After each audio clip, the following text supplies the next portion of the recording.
people are just loving this mural. Are we ready to unveil this thing?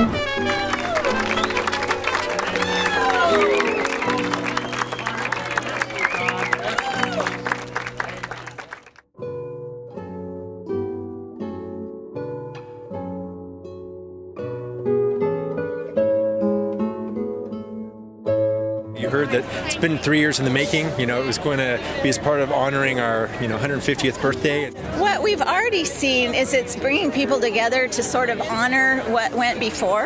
And then the young man put his hand over there and he says, "That's my great-grandfather's birthplace." So this is very touching. The response from the public has been overwhelming.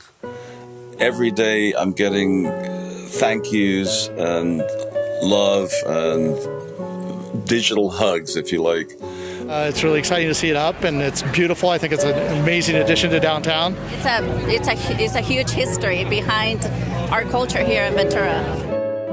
I think it's a healing process for a town that's been through so much as Ventura has with the fire.